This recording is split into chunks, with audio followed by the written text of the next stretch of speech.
आइए, कहानियों की दुनिया में आपका स्वागत है। नमस्कार मित्रों, मैं हूं डॉक्टर राम जी भाई। आपके लिए एक छोटी सी कहानी लेकर आया हूं। आज चेतना देर से सोई तो देर से उठी, और जब देर से उठी तो हर काम में देर होता चला गया। वह दौड़ते दौड़ते स्कूल बस तक पहुंच गई। एक पल की भी अगर और देर हो जाती तो बस छूट ही जाती। वह बस में चढ़ी ही थी कि रीमा बोली, एक ही सीट बची है, आखिर वाली। चेतना बस में सबसे पीछे वाली सीट पर जाकर बैठ गई। स्कूल का गेट आया, बस रुकी, बच्चे उतरने लगे। उसे तो सबसे बाद में उतरना था।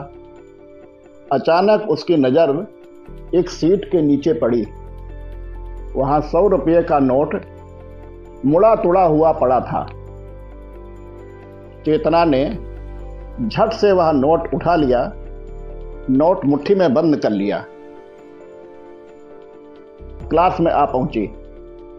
पलक झपकते ही नोट अपने स्कूल बैग में रख लिया। स्कूल में प्रार्थना सभा हुई। पहला पीरियड गणित का था। चेतना का मन पढ़ाई में आज नहीं लग रहा था।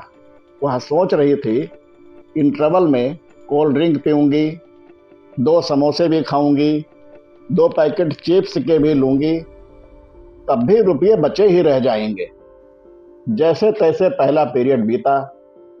दूसरा पीरियड हिंदी का था, लेकिन चेतना तो इंटरवल का इंतजार कर रही थी। वह सोचने लगी, आज तो मजा ही आ जाएगा। 100 रुपये तो बहुत ज्यादा होते हैं। मुझे तो 2-3 दिन घर का टिफिन नहीं खाना पड़ेगा। काश मुझे 100 रुपये हर रोज मिल जाते। तीसरा पीरियड भी बीत गया। चौथा पीरियड अंग्रेजी का था।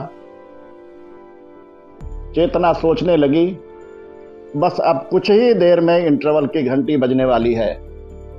आज तो भूख भी कुछ ज्यादा ही लग रही है। तभी पूजा रोने लगी। क्लास में सारे बच्चे उससे पूछने लगे। वह रोते रोते बोली, मेरा 100 रुपये का नोट कहीं खो गया है।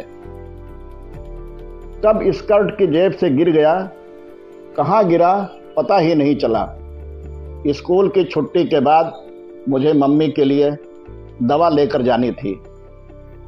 पापा भी यहाँ नहीं है। अक्षरा ने कहा, स्कूल में 100 रुपया लाना मना है, वे पैसा लेकर के नहीं आना है। लाई ही क्यों? अंशिका ने कहा, वो बता तो रही है कि मां के लिए दवा ले जाना है। ये सुनते ही चेतना अपने को रोक नहीं पाई और अपने सारे अरमानों का गला घोट दिया। अब आप बताइए उसने क्या किया होगा?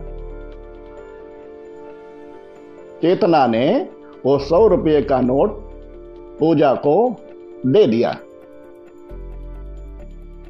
ऐसे ही कहानी सुनने के लिए आप इस चैनल को लाइक करें, सब्सक्राइब करें तथा घंटी अवश्य दबाएं। अगली भेंट होने तक सभी को नमस्कार।